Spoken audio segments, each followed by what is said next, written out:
که دې وطن کې هم ملا او هم قاضي حق لري نو بیا خو خامخا شاعر او چپلاسي حق لري. ته مې بارکزیه خیر ده هیره که زه د هیرولو هنر نه لرم. زیاتره وخت دغه د شپې چې کله د سکوت حالات وي او داسې خلک نه وي شور ماشور نه وي ارامه فضا کې زه شعر لیکلی شم. بېحده وژړېدم زه په خلکو یوازې مور ده چې ژړېږي پر ما که په تا اوري بارکزیه باران نو خامخا به راسسېږي پر ما. دا قام ویده دی دا بیخي د چا خبره نه اوري. توراب راویښ نه کړل زما به څه خبره واوري. تاسو خبرې په والله د زړه له درده وایم زما د ځوان او دس ټینګېږي نه ځانه پورې کافر قرآن ولوسته وخته اسمانه پورې. سلامونه پښتنه مینه د ازل جی افیشل چینل مینوالو لیدونکو نن سره په دغه ادبي او هنري خپرونه کې د ننګرهار یو تن تکړه شاعر بلال بارکزی را سره مېلمه دی. البته بلال بارکزی د دویم ځل لپاره ما سره مېلمه شوی د ملګرو مسیجونه غوښتنې وې چې بلال بارکزی د دویم ځل لپاره مېلمه کړه. نو بلال بارکزی خو زموږ خپل سړی د بار مېلمه کوو. بارکزی صاحب په خپرونه کې ښه راغلاست هرکلی درته وایم. ښه ډېره زیاته مننه جناب اکمل صاحب تاسو ته ستاسو له ادرسه ټول لیدونکو ته سلامونه ډېر زیات احترامات وړاندې کوم او دا زما لپاره د افتخار او د خوښۍ ځای ده چې ملګري مو اوري او بیا مو غواړي. نو کور دې ودان چې زه د یو ځل بیا مېلمه کړم په خپرونه کې. ډېره زیاته مننه بارکزی صاحب. تر ډېره دغه مسیجونه چې وو د پکتیا او د خوست خلکو مسیجونه کړي وو چې بارکزی صاحب بیا مېلمه کړه. نو د هغوی په غوښتنه تاسو ته هم بلنه درکړه زحمت هم درکړه. ډېره زیاته مننه چې زموږ بلنه دې ومنله. ډېره زیاته مننه له تاسې او د دغه هېوادوالو د خوست او پکتیا بلکې د لویې پکتیا خلک ما باندې ډېر ګران دي او ما په خپلو نظمونو کې هم د هغوی توصیف کړی ده. یادوریان کړي دي یادوریان مې پکې کړي البته. نو له تاسې هم مننه له هغوی هم مننه چې هغوی موږ اوري او تاسې موږ مېلمه کوئ. بارکزی صاحب تا سره خو د ټول افغانستان خلک اشنا دي.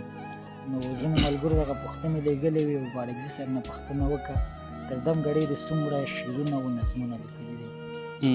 شعرونه خو تقریبا داسې یو 3 کتابو ته رسېږي غزلې البته چې هغه کوم زما په نظر صحیح دي او د کتاب د چاپولو دي. نو 3 کتابه داسې تقریبا 300 شاوخوا برابرېږي غزلې او د نظمونو شمېر مې کم دی داسې یو 50 شاوخوا نظمونو ته برابرېږي. کتاب ولې نه چاپېده د څه د کتاب خو موږ خو کوشش کوو چې له دې نه ښه شعر ولیکو. په عامه اصطلاح د نن نه د سبا شعر ښیي. نو په همدغه اساس دغه کتاب هم پاتې او ځینې اقتصادي مشکلات دي ځکه وطن کې هغه فقر و غربت هم خور ده حالات خراب دي. لیکن دا خو علم ده او تر هغې به لږ څه نور ولیکو چاپ به شي انشاءالله. د شعر ډګر ته د راتګ علت د څه و؟ دا زیاتره خلک د مینې وایي. نو زه به هم دا خبره وکړم. کومه مینه؟ مینې خو مختلفې دي. ځینې خلک مینه یوازې محبوبې طرف ته کش کوي خو زه وایم چې مینه مختلف اقسام لري. د وطن مینه چې ده په دې ټولو مینو باندې ډېره ما زیاتره ویډیوګانو کې دا خبره کړې چې وطن مینه هغه مینه ده چې دې مینې پسې یو مینه هم نشي رسېدی. نو دغه وطني احساس ته او بل خپله مینه هم یو څه ناڅه پکې شته ده. دغه یو څه غالب شوي دي چې دغه لاره ته حسولي یو روان یو کار کوو پکې تر دا مهاله. کوم حالت کې ځان داسې ارامه احساسوي چې شعر لیکي؟ بعضې خلک یې که نه بس چې موټر کې هم روانې شعر لیکي. بعضې بیا داسې خلک دي چې د شپې په خاموشۍ کې شعر لیکي. ته کومه حالت کې ځان راحته احساسوي چې شعر لیکي؟ شعر خو زیاتره چې ما لیکلی هم ده نو شور ماشور کې زه شعر نشم لیکلی چې کله د ملګرو تر څنګ یم نو نشم کولی. زیاتره وخت دغه د شپې چې کله د سکوت حالات وي او داسې خلک نه وي شور ماشور نه وي ارامه فضا کې زه شعر ښه لیکی شم. بس بارکزی صاحب څه شعرونه اورو بیا پوښتنو ته راګرځو. ښه لومړی به درته غزل ووایم بیا به وروسته نظم ووایم درته. غزل داسې دی چې تل با خلوصه اوسه ته د هر چا خپل کار دی. تل با خلوصه اوسه ته د هر چا خپل کار دی. خلک که بد وایي که ښه د هر چا خپل کار دی. تل با خلوصه اوسه ته د هر چا خپل کار دی. خلک که بد وایي که ښه د هر چا خپل کار دی. هر نفر تلی ما او تا د خپل انصاف په تله څوک بدګمانه دي څوک نه د هر چا خپل کار دی. هر نفر تلی ما او تا د خپل انصاف په تله څوک بدګمانه دي څوک نه د هر چا خپل کار دی. کمال صاحب د روح غذا مې د یو چا په اننګو کې نغښتې د روح غذا مې د یو چا په اننګو کې نغښتې ګرځو په چمله ګړانده د هر چا خپل کار دی. د روح غذا مې د یو چا په اننګو کې نغښتې ګرځو په چمله کړانده د هر چا خپل کار دی نن مې د زړه په کور کې ګرځي یاره راشه کنه شیبې لمانځو د بارانه د هر چا خپل کار دی نن مې د زړه په کور کې ګرځي یاره راشه کنه شیبې لمانځو د بارانه د هر چا خپل کار دی تاله عزت الله درکړی بارکزیه ژوند کا که چم کې سپک وي که درانه د هر چا خپل کار دی بل شعر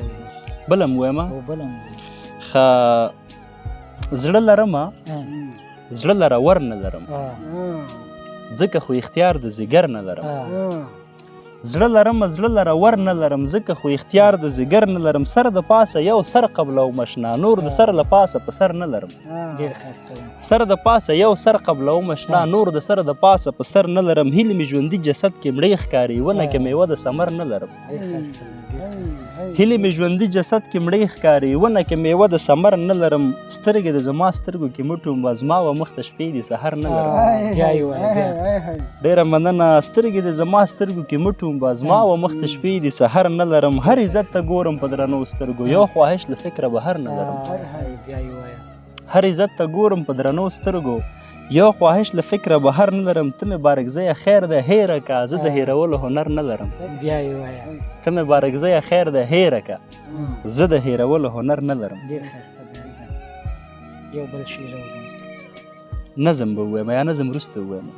شعر ووایه ښه غزل به ووایم بیا به ورپسې اخره کې به نظم ووایم درته ځکه دا ملګري مینوال چې دي هغه هم زما د نظم په هغه دي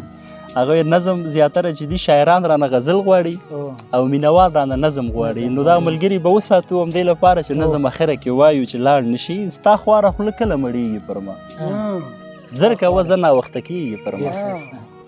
ستا خواره خوله کله مړېږي پر ما زر کوه زه ناوخته کېږي پر ما هر وخت زما و مخ ته تا دروي د رقیب زور کله رسېږي پر ما یو زر ځلې ووایه دا ډېره مننه هر وخت زما و مخ ته تا دروي د رقیب زور کله رسېږي پر ما له هره فته مې امان کې ساته ډېر بندګان د خوشحالېږي پر ما بیا یې ووایه دا له هره فته مې امان کې ساته ډېر بندګان د خوشحالېږي پر ما نن مو کوڅه کې تېره شوې ته ځکه خو وږم راورېږي پر ما بیا یې ووایه ډېره مننه نن مو کوڅه کې تېره شوې ته ځکه خو وږم راورېږي پر ما بې حده وژړېدم زه په خلکو یوازې مور ده چې ژړېږي پر ما زر ځلې ووایه ډېره مننه بې حده وژړېدم زه په خلکو یوازې مور ده چې ژړېږي پر ما که په تا اوري بارکزیه باران نو خامخا به راسسېږي پر ما ډېر ښه ډېره مننه بارکزیه صاحب کوم رنګ دې خوښېږي رنګ خو مې تور خوښېږي ازل خبره وي رنګ مې تور خوښېږي انسانان مې سپین خوښېږي نو دا به یاره ته نه دی ازل خبره نه فکر کوم دا د ډېرو خلکو خبره ده کومه نقلیه وسیله دې خوښېږي موټر سایکل طیاره زه خو که ووایم د موټرسایکل شوق ډېر لرم او دې نه مې ډېر زیاتې خاطرې هم لرم او ډېر پیژوبل شوی هم یم تقریبا که چیرې درته ووایم چې شمار ته یې واړی یاره یو 15-16 چکره و ما کړي په موټرسایکل دا خپه مې هم ژوبله ده ټول زب یې مه لاندې که چیرې ځان درته وښیم نو زه موټرسایکل ډېر ژوبل کړی هم یم نو د موټر نه زما موټرسایکل خوښېږي ښه ډېر ښه کوم هېواد دې خوښېږي هېواد خو مې افغانستان خوښېږي خو له افغانستان پرته کوم هېواد دې خوښېږي چې غواړې چکر ته ولاړ شې ښه د چکر لپاره بیا دغه ترکیه صحیح ده او د ژوند کولو لپاره انګلینډ صحیح ده افغانستان نه بغیر نور د افغانستان نه بهر که نه وطن خو خوږ ده وطن خو ډېر احسانات لري په موږ باندې خو بیا که چیرې په بهر کې شي نو د سیاحت لپاره ترکیه ډېر ښه ځای ده د ژوند کولو لپاره چې ده بیا انګلینډ ښه ځای ده تر کومه حده چې ما لږه د خلکو نه اورېدلي دي او کوم ملګري چې زمونږ مشت دي هلته که نه نو د هغه په تړاو دا خبره کوم د ژوند تر ټولو جالبه خاطره دې څه د ژوند جالبه خاطره خو جالبې خاطرې خو ډېرې دي خو یو دانه به درته ووایم تقریبا د نن 8 کاله مخکې دغه خاطره ده خو دا خاطره مې داسې په ذهن کې دغه ده چې تر اوسه پورې چې کله زه خپله ځان سره یادوم یعنې ډېر خاندم په دغه باندې ډېره خندا راځي یو وخت لاړلو زه وم یو 2 ملګري نور را سره چې هغه یو ملګری یاد دی په خیر اوس په جرمني هېواد کې ده او یو هم دلته ده نو په موټرسایکل کېناستو لاړو لغمان ته او په لغمان کې د میتلام بابا زیارت ته لاړو نو هلته چې وو دغه نوي د هوټلونه لکه فال نه ول خو همدغسې یو چترۍ وهلی وي هغه ځای کې یو څه جوړول دی هغه لپاره سیاحت لپاره چې هلته خلک راتلل نو موږ 3 نفر ولاړو دغه هیوادوال زموږ وګړی شته په وطن کې مو لږ څه ساده خلک شته دي خو که چیرې ټول دغسې هغه پوه خلک ول نو بیا خو هم نه کېدله ساده خلک به هم نو هغه استاذ ته مو ویلې چې موږ ته 2 چرګان کړی کا هغې ویلې صحیح ده په دواړو سترګو خو خبرې مو ورسره وکړې چې چرګ په 100 کړی کې خو هغه حد ریټ یې وویلې مال صحیح ده مشکل نشته موږ لاړو یو درین ته یې واخیستل ته مو واره کړه کېناستو پې نو دې بیچاره دغه رومیان میدول نه پوهېږم زړه کې به یې دې څه تېر شوي وي که نه چې نه پوهېږم من کېدای شي ساده ورته ښکاره شوي وو یا کوم بله موضوع وي نو دا راغی دلته وایي چې وروره یو پوښتنه وکړم خفه کېږي خو نه مالې نه وایي زه خو دغه 2 چرګان تاسو ته کړی کوم او تاسو دا نه شئ خوړلی زه خو بیا دې تاسو نه پیسې اخلم نو هغه زه ورته ټول په خندا شولو خو ما ورته وویلې چې کاکا ته دغه چرګان کړی که پیسې دې مکملې درکوو که چیرې مو نه خوړه هغه دې هم دې تایي نو دغه خاطره ما لپاره په دې ډېره جالبه وه وایي چې دا خو زه کړی کوم زه دې 2 چرګانو تاسو نه پیسې الم نو دوی داسې فکر وکړه که چیرې دا کوم دوی خوري د دوی پیسې راکوي او هغه کوم چې پاتې کېږي د هغې پیسې نه راکوي نو دا ډېره جالبه خاطره وه زما په ژوند کې بارکزه صاحب تر اوسه داسې شوي چې ویلې دي نور شعر نه لیکم داسې حالت در باندې راغلی یاره شعر سره زه دومره مینه لرم او دومره مینه ماته دغه شعر راکړې ده البته د شعر له وجې دغه خپلو هیوادوالو پښتنو ماته دومره مینه راکړې په شعر کې چې ما زه په خوب کې هم چېرته دا خبره نه کوم چې زه د ګواکې شعر ونه لیکم بعضې وخت داسې که نه کورني مشکلات یا د کور له طرف ورته ویل شوي چې شعر مه لیکه داسې حالت هم نه دی راغلی د کور خوا نه که ووایم چې ما پسې ډېر تشویق ده خو زما ځینې نظمونه دي حماسي نظمونه دي انقلابي نظمونه دي نو هغه په دې میډیا کې هم ډېر چلیږي او ځینې مشکلات هم هغه خبرې لري ځکه هر څوک یې نشي کولی خامخا چې دا خبرې کوي نو ځینې خبرې دي چې هغه هم باید په ځان ومنئ نو د خپل خپلوانو کې یګان نیم نفر چې کله کور کې زما یادواري کوي نو بیا مور مې راته وایي چې زویه مه کوه تېر شه دی نه کوی خو دغه لکه داسې وایي چې نور خو نه پېژنې چې نظم غزل دا نظمونه بیا وایي چې دغه اخلالي خبرې مه کوه چې مشکل درته جوړ نه شي خدای ناخواسته که سبا در باندې څه وشي نو بیا خو هغه د ښځو یوه خبره د بوجۍ نه یې چې وده ګنډمه نو بیا زه ورته وایم چې دغه پښتانه په موږ حق لري دغه وطن په موږ باندې حق لري څوک به دغه وطن د چوپک له رویه ساتي څوک به د قلم نه ساتي څوک به مالی ساتي څوک به ځاني ساتي نو دغه وطن مور د په موږ باندې حق لري او چې وطن مور د حق لري نو باید مجبور یو چې دا لاره موږ ونه سپمو لا پکې پیشرفت وکړو نو کوي دغه لاره کې مرګ په ځان منلی درد هم منلی تهدید هم منلی توهین هم منلی ده چې دې لارې ته راوتي او روان یو پکې توکل په خدای چې څه کېږي او مرګ هسې په نیټه راځي مرګ نه نه تښتو نن یې که سبا یې هسې مرو بلال بارکزی د چا د شعرونو مینهوال دی د ښه شعر مینهوال یم ښه شعر چې هر څوک لیکي ولو که هغه خپل ملګری که بل نفر نو داسې نفر به نه وي چې زه تا ته وښیم چې دغه نفر زه مینهوال یم زه د ټولو شعرونو مینهوال یم که چیرې یو وښیم ټول ملګري دي او هغه کوم چې هغه دي نو دا که چیرې ووایي چې د شعر تر منځ توپیر وکړو چې ښه شعر یې زه یې مینهوال یم او خوښوم یې بارکزه صاحب زه د 3 شاعرانو نومونه اخلم البته ځواب مهم دی باید وړکي ته پکې یو انتخاب وکړه ازل جي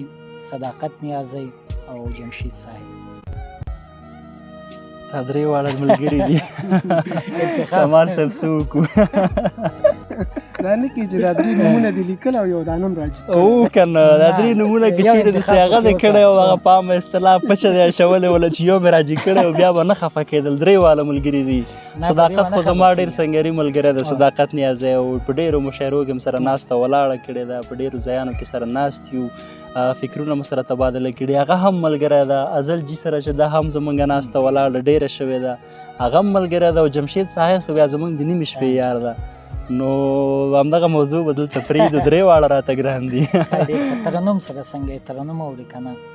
ترنم مې ښه ترنم خوښېږي چې هر نفر ښه ترنم کوي یو ډېر په مینه یې اورم او کله ناکله چې دا داسې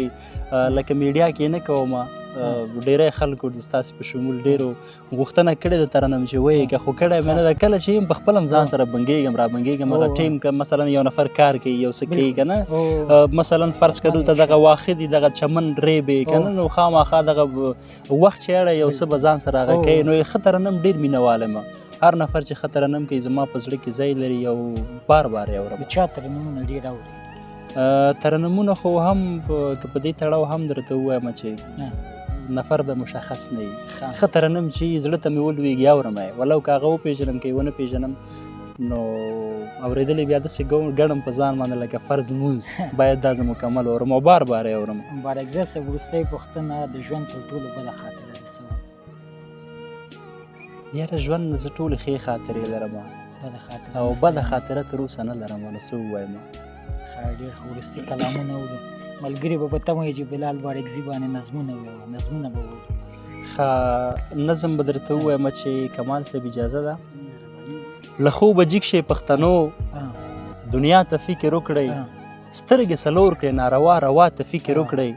تر څو به موږ په تیرو لارو مزلونه کوو تر څو به موږ دلته خپلو کې جنګونه کوو خپلو افکارو له هرې زاویې ګټه واخلئ خپې وهل پرېږدئ نور له هرې ثانیې ګټه واخلئ ځانونه ویښ کړئ سر له اوسه نه مو لاس په کار کړئ پاسئ له ساینس ټکنالوژۍ سره لږ ځان عیار کړئ دې ځینو ته اشنا د زړه له درده وایم دا څو خبرې په والله د زړه له درده وایم زما د ځوان او دس ټینګېږي نه اذانه پورې کافر قرآن ولسته وخته اسمان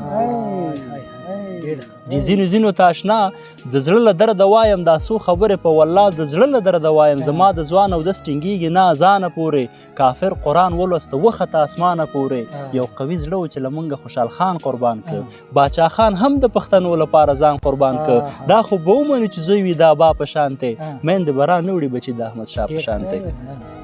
دا خو به ومنو چې زوی وي د ابا په شانتې میندې به را نه وړي بچي د احمدشاه په شانتې دلته زړورو رڼاګانو لره شپې وهلي هر یو رهبر دلته د مخکې تګ نارې وهلي کله ترې دود وخیږي کله په ژړا وایي چې زړګی مې درد کوي یو هر وخت راته دا وایي چې دا قام ویده دی دا بیخي د چا خبره نه اوري توراب راویښ نه کړل زما به څه خبره واوري دا قام ویده دی دا بیخي د چا خبره نه اوري توراب راویښ نه کړل زما به څه خبره واوري خو بیا یې هم راویښونه په ځان فرض ګڼو بعضې خبرې د عوامو په ځان قرض ګڼو باید چې لار وساري هسې نه په بله سر شي موږ خو خبر یو آینده نسل مو هم خبر شي زما په خوار ولس له هر خوا تاروزونه کوي زما په خوره اوس له ما سره جنګونه کوي زما نیکه د ډیورن خط ډېر په اخلاص ورکړی زه ګنهګار یم ځکه ما د ورورې لاس ورکړی داسې پرې ګرځي ته واده یې د ابا خوره ده چې زما نه د نه تورمخې دا د چا داسې پرې ګرځي ته واده یې د ابا خوره ده چې زما نه د نه تورمخې دا د چا خوره ده دا به منو پښتونستان مو د زړه سر هېواد دی د احمدشاه امان الله او د عمر هېواد دی دا ځینې ملغلرې به تاریخ ته رسي موږ به مړه کېږو دا خبرې به تاریخ ته رسي د ما د زړه خبرې دا او دوی رښتیا وایي چې له افغانانو جار شم هر وخت راته دا وایي چې ته هم افغان او باچا افغان په یو ځل مري له چا نه مه وېرېږه هر انسان په یو ځل مري که په دې خوره دار ته هم خېجې په دارې وایه دا حق وینا د بارکزی ښه په جارې وایه دا حق وینا ده بارکزی ښه په جارې وایه یو بل نظم اورو که څه ترخې دي زموږ په ګټې دي دا څو خبرې د زړګي درد له څو زړه کې دي دا څو خبرې لکه چې څنګه له پیړیو مسلمان پاتې یم افغان بچی یم محکم په خپل ایمان پاتې یم ګوندې خبرې زړه ته لاړې شي یا ور مو خلاص شي راځئ چې تیرو ته لږ وګرځېږو سر مو خلاص شي یو څه خبرې دي چې اوس په دقت وایم تر پایه تم شي اخري کې حقیقت وایم که ځوانان لاړل خو زه شکر چوکۍ لاسته راغله په څومره وینو مو دوران ابۍ لاسته راغله د سولې غږ شو په رښتیا مو ککرۍ ورکړلې ځینو بیخي د رب لپاره قربانۍ ورکړلې زحمت مو وګاله خو ور نه کړې محنت له لاسه که سوچ مو ونه کړ او لا مو فرصت له لاسه له ډار او خوف نه به هېڅ څوک الله اکبر نه کوي بیا به جومات کې څوک په تا باندې باور نه کوي یو څه خبرې دي چې اوس په دقت وایم تر پایه تم شي اخري کې حقیقت وایم که ځوانان لاړل خو زه شکر چوکۍ لاسته راغله په څومره وینو مو دوران ابۍ لاسته راغله د سولې غږ شو په رښتیا مو ککرۍ ورکړلې ځینو بیخي د رب لپاره قربانۍ ورکړلې زحمت مو وګاله خو ور نه کړې محنت له لاسه که سوچ مو ونه کړ او لا مو فرصت له لاسه له ډار او خوف نه به هېڅ څوک الله اکبر نه کوي بیا به جومات کې څوک په تا باندې باور نه کوي دغه مو وخت دی سیاست ته مو سم ځیر پاتې شئ خوبونه ورک کړئ امنیت ته مو سم ځیر پاتې شئ سینه پراخه کړئ هر تن باندې حاکم پاتې شئ پښې مو کلکې کړئ وطن باندې حاکم پاتې شئ که دې وطن کې هم ملا او هم قاضي حق لري نو بیا خو خامخا شاعر او چپلاسي حق لري چې خوله مې خلاصه کړم عسکر راته ګزار راکوي که ستا لمن نیسم نو بل راته اختار راکوي که دا نظام نه وي نو دار ته مې هوګه ورکړله په دې هم پوه یم چې دروند بار ته مې هوګه ورکړله خلک فلان کې دي ښکاره راته لورایه نه شي زړګی مې درد کوي چې وینې مې بې ځایه نه شي خلک فلان کې دي ښکاره راته لورایه نه شي زړګی مې درد کوي چې وینې مې بې ځایه نه شي یریږم هغه نه چې کله مو زه یریږم ډېر له دغه ټکي چې بهار خزان شي یریږم ډېر له دغه ټکي چې بهار خزان شي ښکلی وطن مو هسې نه چې بیا د جنګ میدان شي در سره وبدرېږو بیا د خپل د سر په تاوان بیا به اخته یو له کفارو سره لاس و ګریوان کور به معلوم نه وي او هرې خوا ته منډې به وي بیا به مو میندې بورې ناستې وي او کنډې به وي یریږم هغه نه چې کله مو اذان اورېده لمونځ ته به جګ شو خامخا به مو اعلان اورېده د پلانکي زوی د پلانکي پلار بیا په مورچل شهید دی څوک په اجل شهید دی څوک مو به اجل شهید دی لاسونه ورکړئ ګوره څوک درنه بېلارې نه شي باید چې دغه څو خبرې بیا تکرارې نه شي پیغورې مه بولئ په ټنډه خوشبین یادوم د تیر نظام نه مخکیني مجاهدین یادوم که تاریخ ولولو نو ټوله له خپو وغورځول که تیر مو یاد وي ګوره ټوله رانه وغولول چاته یې ورکړلو سایکل چاته یې ساعت ورکړلو چاته یې ورکړه سپین کالي چاته یې نجات ورکړلو دا حقیقت دی بارکزی خامخا یې وایم پرون مې ویلي نن یې وایم او سبا یې وایم د خپل ایمان او له خپل دین سره جفا ونه کړئ خیر دی موږ وږي پرېږدئ بیا ګوره سودا ونه کړئ خیر دی موږ وږي پرېږدئ بیا ګوره سودا ونه کړئ بارکزی صاحب وروستی پیغام اورو پیغام نه به تیر شو او نه وایو پیغام نه وایو په دې چې کوم پیغام موږ ووایو نه یې څوک عملي کوي او نه یې څوک هغه کوي خو بس دغه ځوانانو ته به یو پیغام ورکړم چې په ځان پام کوئ دلته څوک په چا پام نه کوي ځان باندې پام وکړئ ځان ته فکر وکړئ آیندې ته فکر وکړئ پیشرفت وکړئ باید دغه یو فکر ځان سره واچوو چې دغه وطن باید پیشرفت طرف ته ووځو بالکل بس ډېره زیاته مننه ډېره مننه له تا مننه بس قضاوت د ملګرو ته پرېږدو دا د ازل جي افیشل چینل ادبي او هنري خپرونه تر بیا چې زه فضل عادي اکمل او زما درانه همکاران ستاسو په درانه چوپړ کې حاضرېږي په لوی او بخونکی رب مو سپارم هر چیرې چې یاست خوشحاله او کامیابه اوسئ